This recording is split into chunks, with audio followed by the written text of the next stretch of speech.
Salut les marques et les smarts et bienvenue sur Catch Up, le podcast qui transpire le catch. Ici, plusieurs fois par semaine, on analyse, on décortique, on critique ou on encense les shows du monde du catch, WWE et consorts. Je suis Raphaël et je suis là pour vous parler du Monday Night Raw du 20 janvier 2025 et du Friday Night SmackDown du 24 janvier 2025. Quelle semaine pleine de catch à la WWE. Et je ne suis pas seul car je suis avec vous, les amis. Bah oui, j'espère que je suis pas tout seul, j'espère que quelqu'un m'écoute, j'espère que vous êtes là, mais en effet, dans cet épisode, je vais la jouer solo, comme Sikoa, I love you solo. Et mes partenaires sont malheureusement trop occupés dans leurs tâches quotidiennes. Quoi de mieux pourtant que de podcaster du catch? Ah ben on a tous nos petites activités, des enfants, une vie de famille, du travail. Moi je n'ai rien de tout ça. Non, c'est pas vrai quand même, j'ai un travail. Bref, je digresse, n'hésitez pas à m'interrompre. Non, vous ne pouvez pas parce que je suis tout seul, voilà, n'hésitez pas à appeler le standard en ligne, mais c'est pas du direct. Bref, on va parler catch cette semaine et avec le Monday Night Raw, donc, qui est donc désormais sur Netflix, qui est passé à une nouvelle ère, comme vous le savez. Alors cette semaine, on est au Texas, un État qui fait pas trop rêver, sauf si on aime les flingues, la droite conservatrice, les rednecks et le pétrole et les grosses vaches. J'aime pas trop tout ça, je suis pas très pas très envie d'aller au Texas, mais c'est quand même aussi une terre de catch. Donc nous avons commencé ce show à Dallas, au Texas, dans l'American Airlines Center. Alors qu'est-ce qui s'est passé dans ce Monday Night Raw?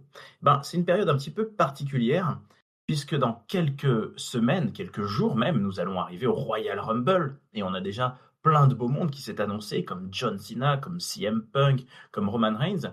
Mais on a aussi, juste avant, ce week-end, un Saturday Night Main Event qui n'est pas vraiment un Premium Live Event, mais qui est quand même pas vraiment juste un show hebdomadaire.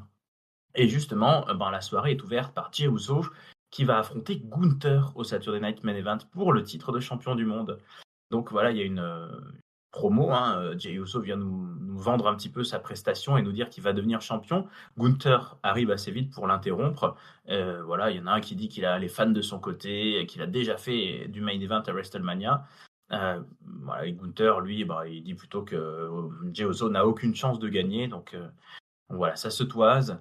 C'est quand même un peu une feud qui est montée assez vite, enfin qui est arrivée assez vite. Là, c'est vraiment, voilà, moi je trouve que c'est du Saturday Night Main Event. C'est vraiment une situation un peu particulière. C'est une sorte de pas vraiment pay-per-view. Donc on met un peu les affiches. Pour moi, c'est une affiche de Weekly, ça. C'est un Main Event de Weekly éventuellement, mais Jey Uso, malgré tout le talent qu'il a, et on lui souhaite encore beaucoup de réussite. Je frissonne pas beaucoup, et j'imagine pas beaucoup qu'il puisse gagner contre Gunther, surtout en pleine dynamique de Road to WrestleMania. Donc ça sent un peu le house show et ils font pas trop d'efforts pour avoir une feud hors du commun. Le premier match du soir, c'est Kofi Kingston qui affronte Rey Mysterio. On va enfin voir le New Day, un des membres du New Day sur le ring depuis qu'ils ont tourné leur veste contre le public. Un match contre Rey Mysterio de 10 minutes 30. J'ai trouvé Kofi Kingston un peu fatigué, quand même plus très à l'aise dans le ring. Les deux sont plutôt jeunes, mais Rey Mysterio reste impeccable. Bon, il y avait évidemment Xavier Woods sur les abords du ring. Il y avait pas mal de tentations possibles, on pourrait dire, mais Rey Mysterio a bien réussi à remporter l'affrontement, ce qui a rendu le New Day furieux. D'ailleurs, Xavier Woods, il a attaqué Rey Mysterio, donc il y a toute la Latino World Order qui est arrivée. C'est parti un petit peu en bagarre, les New Day sont assez vite partis, ont battu en retraite, mais on va sûrement avoir une première feud tag team pour le New Day contre les Latinos pour démarrer un petit peu cette carrière heel qui les attend, et on ne sait pas jusqu'où elle les mènera. On enchaîne avec une grosse promo à nouveau. Ce coup-ci, c'est Sami Zayn. Sami Zayn qui est venu sur le ring pour se rappeler voilà, un petit peu toute sa carrière. Il fait ça depuis 14 ans, ou depuis qu'il a 14 ans, je ne sais plus. Peut-être depuis qu'il a 14 ans. Que voilà, il est venu jusqu'ici, il a toujours tout fait, voilà, c'est son métier, c'est sa passion. Et il nous dit que voilà, il a tellement aimé ce qu'il fait, tellement gagné de choses, tellement prouvé son talent, qu'il pense qu'il n'a pas besoin d'être champion du monde en fait. Il n'a pas besoin forcément de ça, mais il dit que quand même, avec la foule, avec les fans, il veut être champion du monde. Donc voilà, il nous annonce qu'il va être dans le Rumble et il va être avec du beau monde, et son objectif, c'est WrestleMania. Il est interrompu par Kevin Owens. Kevin Owens qui est partout, dans le show bleu, dans le show rouge, qui est partout, avec sa ceinture donc de faux champion du monde. Alors Sami Zayn très vite il se fige, il dit: «OK, je sais pourquoi que tu es là, j'attendais même à ce que tu arrives avant, on va faire ça». Alors Kevin Owens il comprend pas, il dit: «Non, mais de quoi tu parles?» Bah, Sami Zayn il lui dit: «Bah, je sais bien, tu t'attaques à tous ceux qui ont été, partenaires de Roman Reigns, donc forcément, moi j'imagine bien que bon, tu as des griefs contre moi». Alors Kevin Owens il dit: «Non, non, pas du tout, moi je sais que tu es quelqu'un de bien, je sais que bon voilà, tu as fait équipe avec Roman Reigns, mais tu as tout un historique avec lui, ça s'explique, ça peut se comprendre et cetera». Et il commence à lui dire: «Voilà, si tu gagnes le Rumble et que moi, je gagne le titre de la WWE, bah, au Royal Rumble et ben, on pourra main eventer WrestleMania ensemble et c'est un peu notre rêve» et voilà. Et en partant, il lui dit: «Voilà, tu es mon ami, tu es mon frère. Je sais que si j'ai besoin de toi, tu seras là et je peux compter sur toi». Donc notre ami Kevin Owens, malin comme il essaye de d'inciter Sami Zayn, pourquoi pas, bah, à intervenir dans le ladder match qu'il va avoir contre Cody Rhodes, hein, parce que c'est vrai, si Kevin Owens est en difficulté, si Kevin Owens veut gagner ce match qui n'a pas de disqualification où n'importe qui peut venir intervenir, et ben Sami Zayn, il pourrait venir aider Kevin Owens à gagner et on partirait sur Sami Zayn versus Kevin Owens en main event de WrestleMania. Hein. Ça serait une idée, hein, ça serait pas bête, ça serait pas bête. Est-ce que Sami Zayn va le faire? J'en suis pas sûr, mais c'est pas bête comme idée. Moi, je pensais même que Kevin Owens allait faire comme la semaine dernière, comme à Rey Mysterio en lui disant: «Ouais, si tu gagnes le Rumble, j'espère qu'il me choisira moi comme champion». Bon, il admet, Kevin Owens, qu'il n'est pas vraiment le champion, mais qu'il peut l'être à partir de dimanche 1er février. Il s'est passé beaucoup de choses en coulisses et sur le ring ce soir, à Monday Night Raw. Il n'y a pas eu tant de matchs que ça en vrai. Si, il y en a eu un petit peu, mais bon. On va parler de tous ces segments en coulisses. Je vais vous évoquer ça vite fait. Donc Bayley est à Raw maintenant. Bayley est à Raw et elle va participer au Royal Rumble. Karrion Kross, lui, nous dit que carrément maintenant, il vise grand, il vise Seth Rollins, CM Punk, Sami Zayn, etc. Bron Breakker croise Sheamus et il lui dit qu'il va le démonter à Saturday Night Main Event puisque les deux hommes ont un match. Chad Gable qui cherche toujours le moyen de battre les Luchadors puisqu'il a perdu contre Penta la semaine dernière. Dominic Mysterio lui donne un 0-6, lui file un contact. On ne sait pas trop ce que c'est, mais voilà, il lui dit voilà, ça c'est l'homme qui pourra t'aider à battre un Luchador. Je suis curieux de savoir plus. Curieux d'en savoir plus. CM Punk fait un interview dans les tribunes, vous savez, c'est le nouveau truc là, dans les tribunes, et il dit que voilà, il veut gagner le Royal Rumble. En gros, il parle même de Hulk Hogan. Il serait prêt à éliminer Hulk Hogan. Bon, voilà, il fait un petit peu de tacle gratuit sur le papy. Tout ça, ça fait tous les segments quand même qui teasent un petit peu, ben voilà, tous ces matchs qu'on va avoir d'ici une dizaine de jours, entre Saturday Night Main Event et le Rumble, il va se passer beaucoup de choses. Il va y avoir pas mal d'événements. Dans les performances in-ring, Nia Jax a affronté Bayley. Donc clairement un match digne d'un pay-per-view pour le coup, hein, sur l'affiche. Un match de 12 minutes, elles ont fait le vrai travail. C'est Nia Jax qui a gagné.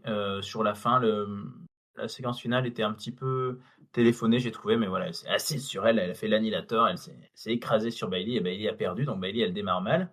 Il y avait Roxanne Perez qui était dans le public et il y a Rhea Ripley qui a débarqué, qui a attaqué Nia Jax et qui lui a dit: toi, moi, Saturday Night Main Event. Boum. Voilà, on nous book encore un nouveau match pour ce samedi. Rhea Ripley veut défendre son titre contre Nia Jax. Nia Jax qui est quand même passée assez vite de championne de SmackDown à Challenges à Raw. Mais bon, elle enchaîne, hein, elle a raison. Elle est au niveau. La petite nouvelle coqueluche de la WWE, Penta, la future peut-être nouvelle star luchador. Alors Penta il est plutôt jeune, hein, mais c'est une légende du business. Il a affronté Pete Dunne et il a gagné en 10 minutes 16. C'était plutôt un beau match, hein, avec une opposition de style évidente. Pete Dunne, ça fait 10 ans qu'il aime bien tordre et péter des doigts. Il l'a fait avec plaisir. Moi j'ai bien aimé. Pour le moment j'aime bien Penta. Je trouve que c'est assez naturel en fait. Voilà, le mec, il a une certaine aura, il est un petit peu connu quand même. Il vient, il fait des bons matchs et il repart. Voilà, c'est un style qu'on a eu ailleurs, hein. C'est un petit peu ce que fait Carmelo Hayes aussi, on y reviendra à SmackDown, même si lui il cause beaucoup, mais voilà, on lui met faire des belles affiches, on lui donne des beaux matchs de 10 minutes. Voilà, et ça commence sympa. De toute façon, je suis sûr qu'il sera au Royal Rumble et que c'est là qu'il va vraiment démarrer des grosses prestations à l'ami Penta. Dans les segments que vous auriez pu rater et que j'avoue j'ai un peu accéléré, Tag Team Match féminin, Damage Control, donc Dakota Kai et Io Sky, contre Pure Fusion Collective, donc Shayna Baszler et Zoe Stark avec Sonya Deville à l'extérieur. C'est les Damage Control qui ont gagné. Voilà, et il n'y a vraiment rien de très intéressant à dire. Tout ça nous amène presque au main event. Tout ça nous amène au main event. Je crois que je vous ai tout dit, les amis. N'hésitez pas encore à me contredire dans les commentaires, mais si c'est trop tard, ça sera enregistré. C'est bien cocasse. Là, c'est ça. On arrive au main event. Main event, c'est une revanche de WrestleMania. C'est Seth Rollins et Drew McIntyre qui s'affrontent. Alors, le match dure 17 minutes, 16 minutes 59 exactement. C'était un très chouette match entre les deux, même si je l'ai trouvé un poil court. Et malgré une bonne domination quand même de Drew McIntyre, hein, qui est apparu le plus fort, j'ai trouvé, que ce soit dans son engagement physique ou autre, et ben il s'est fait avoir, Drew. Et il se chopait dans une sorte de roll-up, enfin voilà, Seth Rollins qui l'a tourné, qui s'est assis sur lui, hop, qui lui a fait le compte de 3. Et donc Seth Rollins s'est battu, il a pris sa revanche de WrestleMania 40. Drew McIntyre, ça lui a pas du tout plu, donc il s'est précipité pour attaquer Seth Rollins. Sami Zayn est venu aider. Sami Zayn arrive pour aider, et malheureusement, dans la confusion, Sami Zayn porte un Helluva Kick à Seth Rollins. Alors ça, Drew McIntyre, il adore, et il se marre de rire, et il part en laissant les deux hommes un petit peu penauds. Donc voilà, pour ce Monday Night Raw, il y a des choses qui se préparent, et avec ce Rumble, bah écoutez, honnêtement, moi j'avoue que je suis assez enthousiasmé, parce que je sais pas du tout en fait ce qui peut se passer. Ces 2 dernières années, on a eu Cody Rhodes donc qui survolait un petit peu l'exercice. L'année dernière, c'était quand même vraiment malheureusement très, très, très probable qu'il gagne, vu combien ils nous ont dit: «Ah, oh là là, personne n'avait fait le doublé, comment est-ce qu'il pourrait faire le doublé? Waouh, ça serait incroyable s'il pouvait faire le doublé». Ils nous avaient un petit peu mis des gros sabots. Là, il y a pas de favori énorme qui se dégage, surtout que derrière, bon, ben, il y a WrestleMania, comme on le sait, que pour WrestleMania, ben, il y a 2 champions. Ça peut être Cody Rhodes qui va sûrement arriver à WrestleMania champion, ça peut sûrement être Gunther parce que je le vois bien aller à WrestleMania champion. Ben, voilà, on sait qu'il y a Roman Reigns qui traîne dans les parages, mais est-ce que Roman Reigns a besoin de gagner un Rumble aujourd'hui? Je suis pas sûr. Il y a CM Punk qui n'en a jamais gagné, il pourrait, mais c'est pareil, CM Punk il a pas forcément besoin de gagner un Rumble pour avoir un shot à WrestleMania. Heu, il pourrait y avoir Drew, il pourrait y avoir Sami Zayn, qui l'aurait jamais gagné. Donc voilà, il y a une bonne dynamique, et c'est bien de mettre un peu de bordel entre les gentils et les méchants, avant ça, comme ça trouble les alliances, potentielles. Bon, sinon, c'était plutôt un SmackDown correct. Je mettrais un 3-5. Il y a eu beaucoup, beaucoup de segments où ça parle beaucoup, et c'était pas toujours, c'est ça qui est un petit peu la période aussi du Royal Rumble, c'est que comme les feuds s'arrêtent un peu, bah tout le monde dit voilà, ouais, c'est moi qui vais gagner, ouais, c'est moi qui suis le plus fort, ouais, c'est moi qui vais vous balancer par-dessus la troisième corde. Bon, voilà, c'était un peu le vrai bon segment, et je crois que je vais lui mettre mon top. Ouais, je vais mettre mon top, c'était face à face entre Sami Zayn et Kevin Owens, qui était vraiment sympa. Euh, c'est dur de tirer sur l'ambulance, hein, on le dit à chaque fois, mais honnêtement, la seule chose qui était inintéressante dans ce show, bah, c'était le tag team match féminin, hein. Donc on va tirer sur les filles, désolé les filles. Voilà pour ce Monday Night Raw, mais on va rester dans le Texas, peuple de ketchup. On va aller au SmackDown le vendredi 24 janvier. Ce coup-ci à Austin, dans le Texas. Jolie petite ville, Austin, je n'en ai aucune idée, je n'y suis jamais allé. Il est probable que je n'y aille jamais de ma vie, mais si vous y êtes déjà allé, n'hésitez pas à nous le dire dans les commentaires, ça serait vraiment hyper intéressant. Alors, ce SmackDown qui est quand même la veille du Saturday Night Main Event, il s'ouvre par Cody Rhodes, voilà, Cody Rhodes qui ouvre beaucoup les shows, un autre champion de la WWE. Et en fait, à Saturday Night Main Event, on le sait depuis la semaine dernière, il va pas avoir de match, mais il va signer son contrat pour son ladder match, et avec Shawn Michaels. Voilà, bon, et ben, Cody Rhodes, il est sur le ring, il est avec le commentateur de SmackDown, Joe Tessitore, voilà. Et Cody Rhodes, il est vraiment pas sympa là. Il s'énerve, il dit écoutez, Kevin Owens, c'est un très bon catcheur, c'est un très bon athlète, mais à chaque fois qu'il doit choisir entre on va dire, le chemin difficile, le hard way et le easy way, eh ben, il prendra toujours le easy way. Il prendra toujours le chemin facile. Heu, Personnellement, j'ai envie de dire, oui, oui. Pourquoi on choisirait le chemin à se faire chier, hein? Je sais que c'est très américain ça. John Cena, il disait souvent aussi: «I choose the hard way» et cetera. On choisit le chemin difficile. Bah, mec, choisis le chemin facile et ça sera plus facile, hein, voilà, c'est tout. Surtout que tu pas le dernier, Cody Rhodes, je sens que tu feras des saloperies dans l'avenir.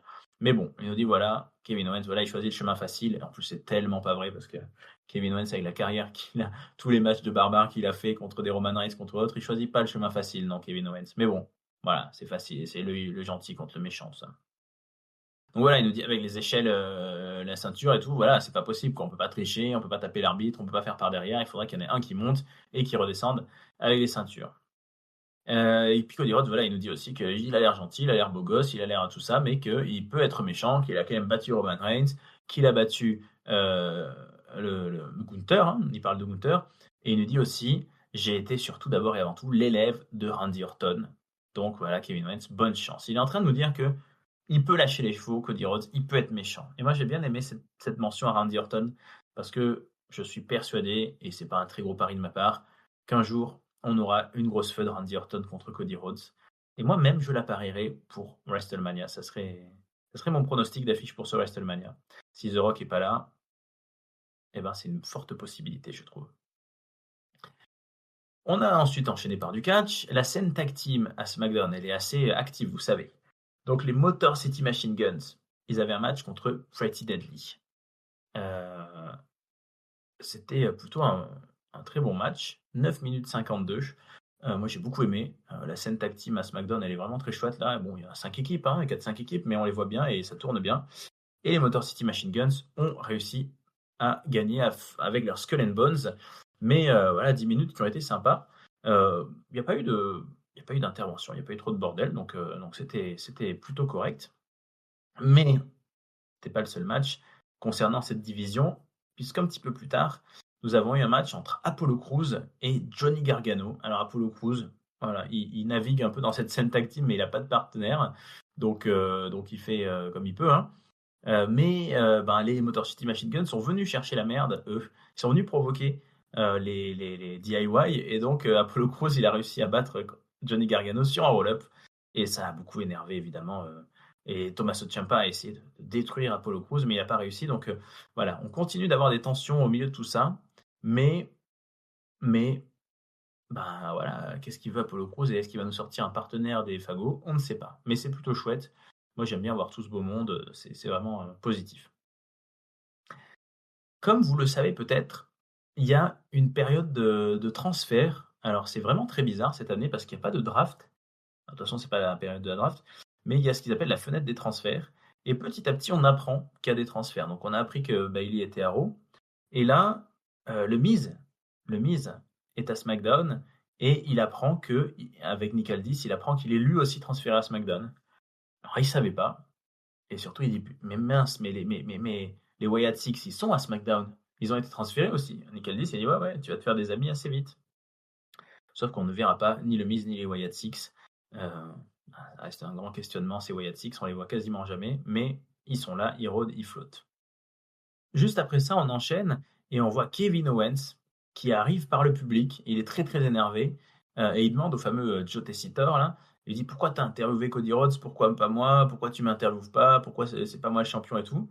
Alors il y a un acteur qui est là. Il y a toujours plein de monde en ce moment hein, dans les gradins à SmackDown. Il y a beaucoup de stars américaines. Donc il y a Matthew McConaughey qui est dans le public, qui est un acteur et qui est très proche et qui regarde Kevin Owens. Il y a un peu de provoque, il se regarde, il se bouge un peu là. Et tout d'un coup, c'est Jimmy Uso qui débarque. Jimmy Uso, il vient dire à Kevin Owens, hey, ouais, tu parles trop, you talk too much, et il lui faut un pain. Et Jimmy Uso, il dit, vas-y, toi et moi ce soir, Kevin Owens, je sens que c'est le bon moment, on va avoir un match ce soir. Donc on nous book notre main event entre Jimmy Uso et Kevin Owens. Pas dégueulasse, belle affiche, hein. Il y en a un qui est pas content, c'est Carmelo Hayes. Carmelo Hayes, il est en coulisses, il est avec Nick Aldis et il dit purée, mais c'est moi qui devais affronter Jimmy Uso ce soir, je comprends pas pourquoi on me vole mon match et tout, il est énervé. Alors Nick Aldis lui dit t'auras ton match la semaine prochaine, mais j'ai un adversaire pour toi ce soir qui vient tout juste de signer à SmackDown. Carmelo Hayes dit: «OK, ouais, attends, j'attends de le voir parce que je connais le coup, les adversaires surprises, on se fait souvent avoir». Alors il a peut-être pas tort, le nouveau venu s'appelle Damian Priest. Ouais, gros choc, peuple de catch-up, grosse annonce. Letty, elle va sûrement, complètement changer son show préféré d'épaule, elle va venir à SmackDown. Damian Priest est transféré, donc ce qui nous dit quand même quelque part que, bah, cette feud entre Damian Priest et Finn Balor s'est bien terminée la semaine dernière à Raw et Damian Priest part vers de nouveaux horizons. Il est à SmackDown et donc, ben, il a un match contre Carmelo Hayes et ce match a lieu un peu plus tard dans la soirée. Un match de 10 minutes 47, un match assez chouette là aussi. Bon, Carmelo Hayes, il fait un peu toujours le même style de match ces temps-ci, hein. Il affronte des catcheurs plus expérimentés, plus haut sur la carte, plus costaud que lui, donc il se débat, il se démène, il se débrouille plutôt bien, mais bah, il a plutôt tendance à perdre. On l'a vu perdre contre Randy Orton, on l'a vu perdre contre Cody Rhodes. Il perd contre Damian Priest, qui lui fait un bon gros un choc slam. Et Damian Priest, il est en belle forme, et il va même croiser dans les vestiaires Cody Rhodes un peu plus tard et lui dire allez, à bientôt, hein, champion, à très bientôt. On sent il y a un truc qui va se passer. C'est bien. Moi, je suis content de voir, Damian Priest à SmackDown. Je pense qu'il y a vraiment, des trucs chouettes qui peuvent se passer. Je serais lui, je viserais un petit peu une autre ceinture. Je viserais un petit peu plus bas parce qu'elle est tout à fait à sa portée. Ouais, le titre US, Shinsuke Nakamura, il a fait une petite vidéo clip tout pourri là où il a encore parlé en japonais pour nous dire qu'il sera dans le Royal Rumble masculin. Mais vas-y, Damian, va lui prendre, elle te tend les bras, c'est cadeau. Écoute-moi et vas-y. Petit passage sur la scène féminine, et sur la scène même tag team féminine, puisque Chelsea Green et Piper Niven ont affronté Bifab et Michin. Et ben c'est Bifab et Michin qui ont gagné, figurez-vous, en 3 minutes 26. Et c'est Michin en fait qui a fait son finisher sur Chelsea Green. Donc elle aura son match, elle aura un match revanche un peu plus tard, un petit peu plus tard dans les semaines à venir, je crois. Et on a eu aussi un match.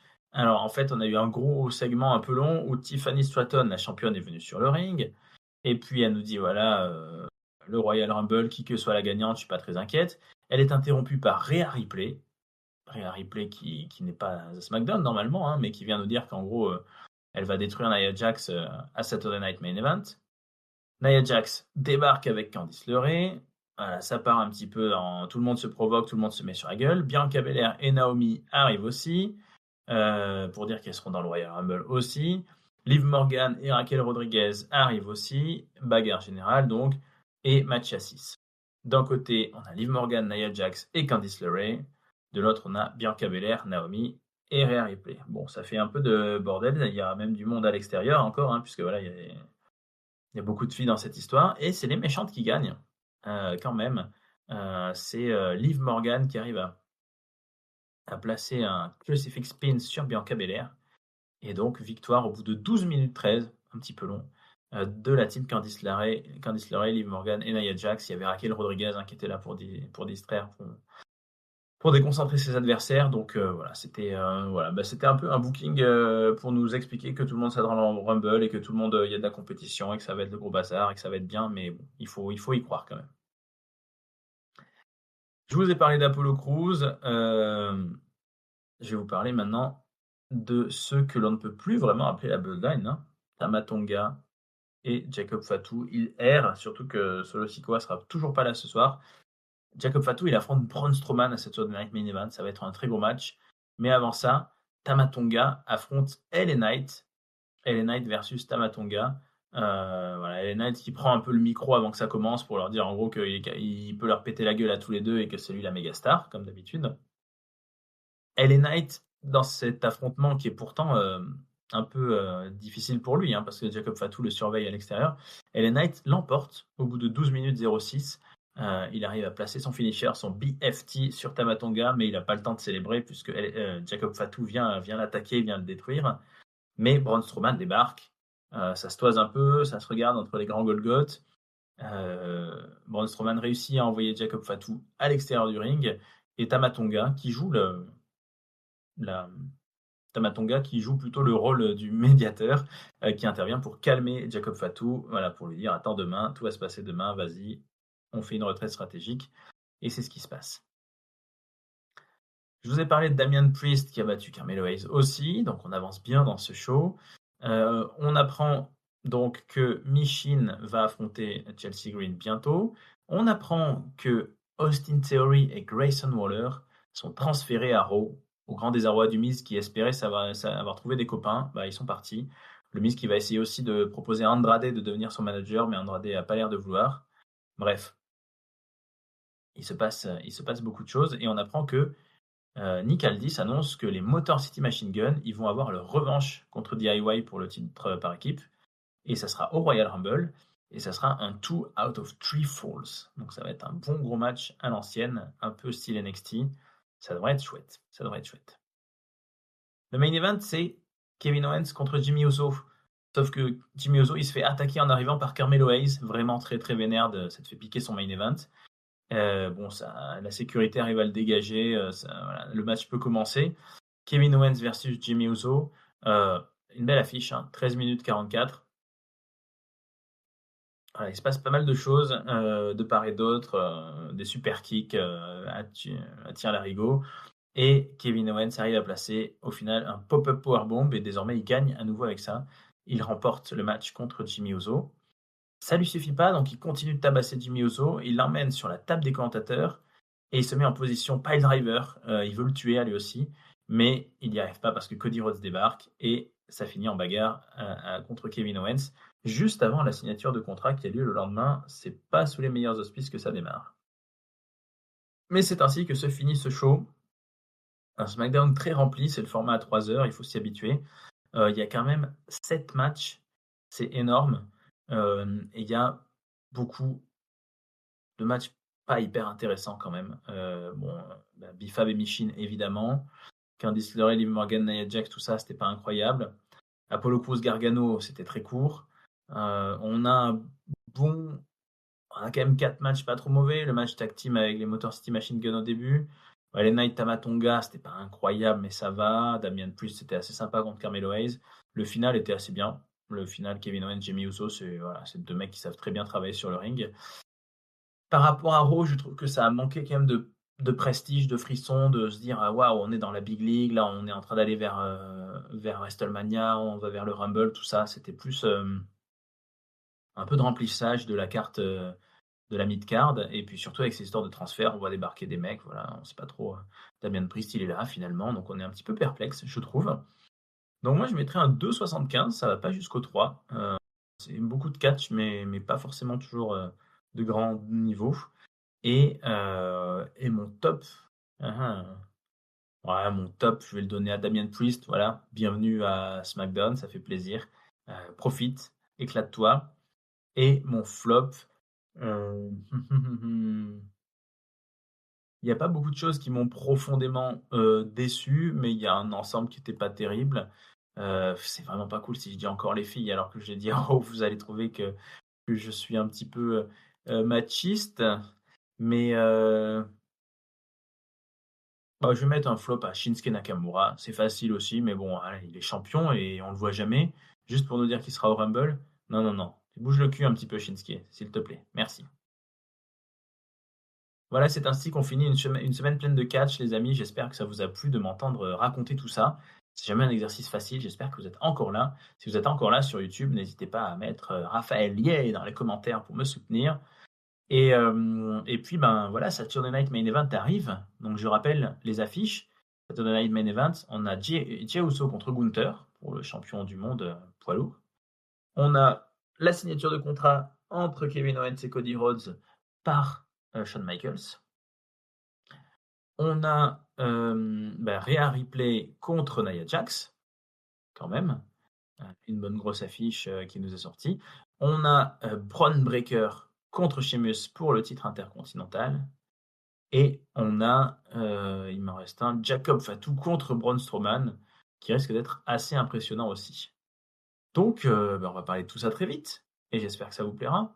N'hésitez pas à nous suivre sur toutes les plateformes, YouTube, comme je disais tout à l'heure, mais aussi Deezer, Spotify, Google Podcast, etc. venez nous voir sur le Discord Catch-up, pour en parler à l'écrit et réagir sur les shows en direct ou un petit peu plus tard. Et puis, ben voilà, n'hésitez pas à nous partager et à nous faire connaître si vous appréciez le catch et si vous appréciez les fines analyses de catch à la française. Peuple de Catch-up, je vous souhaite une très bonne semaine pleine de catch. À très bientôt. Ciao, ciao!